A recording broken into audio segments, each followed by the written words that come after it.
सुप्रभात. India unlimited in digital news चॅनलमध्ये सगळ्यांचं स्वागत आहे. एक महत्त्वाची बातमी आपणासमोर घेऊन येतात की मागे नोव्हेंबरमध्ये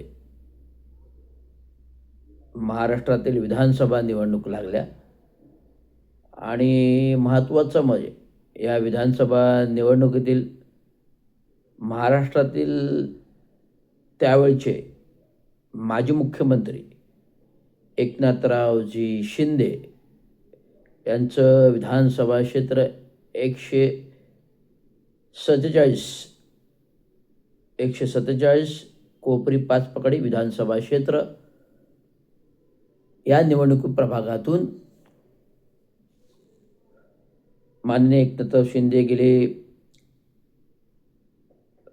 3 टर्म आमदारमधून निवडून येतात आणि आमदारमधून निवडून आणल्यानंतर आधीच्या शिवसेना पक्षामध्ये इंदू बाळासाहेब ठाकरेच्या ते गटनेते, विरोधी पक्षनेते, नंतर सत्तेमध्ये पालकमंत्री, नगरविकास मंत्री राहिलेले आहेत. आणि 2019मध्ये आलेल्या सरकारमधील जेव्हा BJP, RSS आणि शिवसेना एकनाथरावजी, BJP, RSS आणि शिवसेना हिंदू बाळासाहेब ठाकरे, उद्धव बाळासाहेब ठाकरे यांचं फाटलं आणि महाविकास आघाडी सरकार आलं. त्याच्यामध्ये पण नगरविकास मंत्री, पालकमंत्री राहिलेले एकनाथराव शिंदे आणि तदनंतर शिवसेनेत पाडलेले फूट 2.5 वर्षानंतर महाविकास आघाडीच्या सरकारच्या कालावधीमध्ये पण मंत्री आणि 2021मध्ये शिवसेनेमध्ये फूट पाडल्यानंतर एकनाथराव शिंदे यांनी स्वतः BJP, RSSच्या सोबत जाऊन मुख्यमंत्रीपद महाराष्ट्र राज्याचे भूषवले 2.5 वर्ष. बरोबर आहे. आणि आता 2024मध्ये 15 ऑक्टोबरला आचारसंहिता लागली, 20 नोव्हेंबरला निवडणुका झाल्या. या निवडणुकीमध्ये रवींद्र चांगू शिंदे, प्रदेशाध्यक्ष महाराष्ट्र म्युनिसिपल कर्मचारी युनियन, कार्यकारी अभियंता, सेवानिवृत्त, हे प्रथमच 147 विधानसभा क्षेत्रामध्ये निवडणुकीमध्ये एक राष्ट्रीयकृत पक्षाच्या तिकिटावरती आपला नॉमिनेशन फॉर्म भरला. विधानसभा 147 विधानसभा क्षेत्राचे निवडणूक निर्णय अधिकारी, रिटर्निंग ऑफिसर सर्जेराव मस्के पाटील हे होते. आणि मी रितसर जो फॉर्म भरण्याची तारीख होती, फॉर्म भरण्याची तारीख होते 29/10/2024 दुपारी 3 वाजेपर्यंत नामनिर्देशन पत्र सादर करण्यास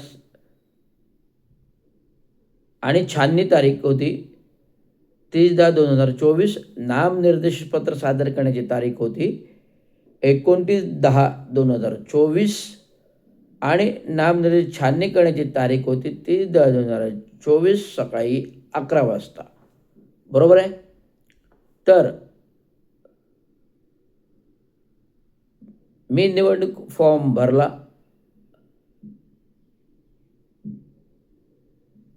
निवडणूक निर्णय अधिकारी, रिटर्निंग ऑफिसर सर्जेराव मस्के पाटील यांच्या दालनामध्ये, बंदिस्त दालनामध्ये व्हिडिओ कॅमेरा अंतर्गत ही निवडणूक प्रक्रिया फॉर्म भरण्याची चालू होती.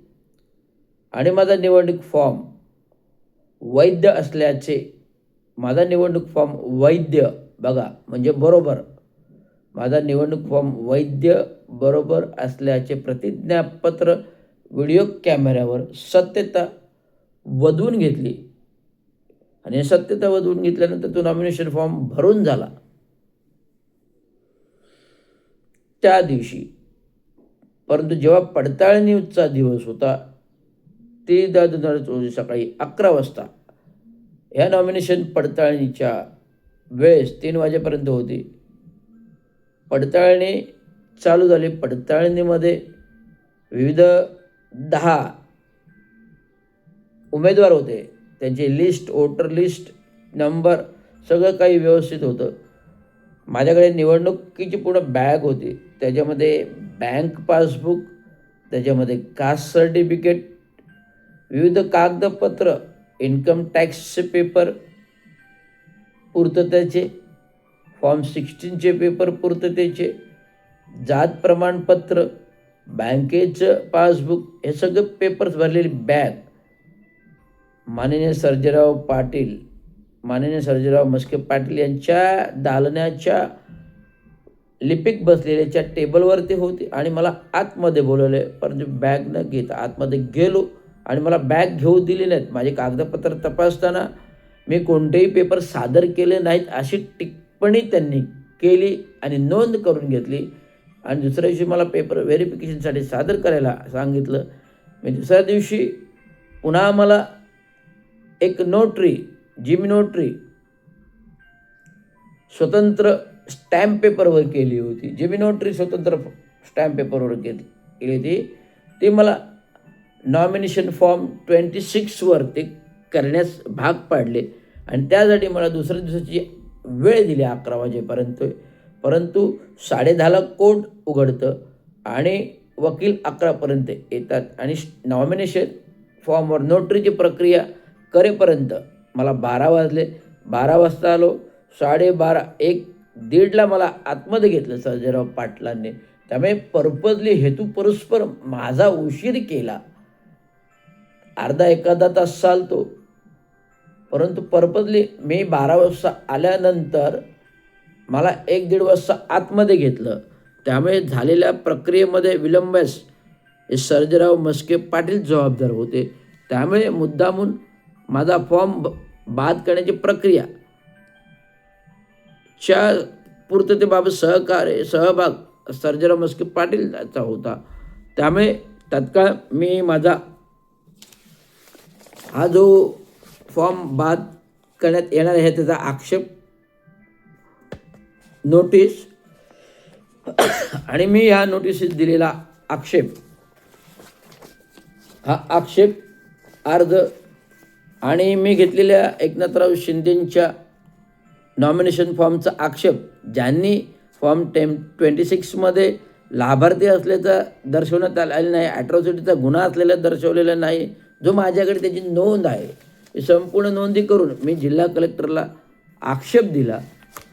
हा जिल्हा कलेक्टरला आक्षेप दिला.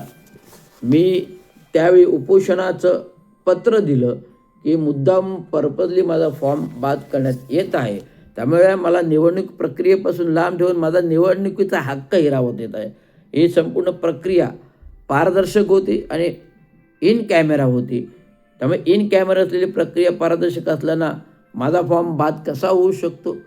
आणि माननीय माजी मुख्यमंत्री यांनी भरलेल्या नॉमिनेशन फॉर्मला रवींद्र शिंदे यांनी आक्षेप नोंदविला की ज्याने महाराष्ट्र शासनाच्या निधीचा घेऊन गंगूबाई संभाजी शिंदे हॉस्पिटल बांधलं. तो निधी घेऊन एका खाजगी विकासकाला पारित केला शासकीय निधी. म्हणजे हा लाभार्थी झाले आणि या लाभार्थीचा उल्लेख फॉर्म 26मध्ये नाही. आणि मी त्यांच्यावर ॲट्रॉसिटीचा गुन्हा केलेला आहे, ज्यांनी मला निलंबन करण्याला लावलं होतं. मला अनुसूचित जाती जमाती म्हणून उमेदवार म्हणून त्रास दिला गेला आणि मला आत्महत्यास प्रवृत्त केलं.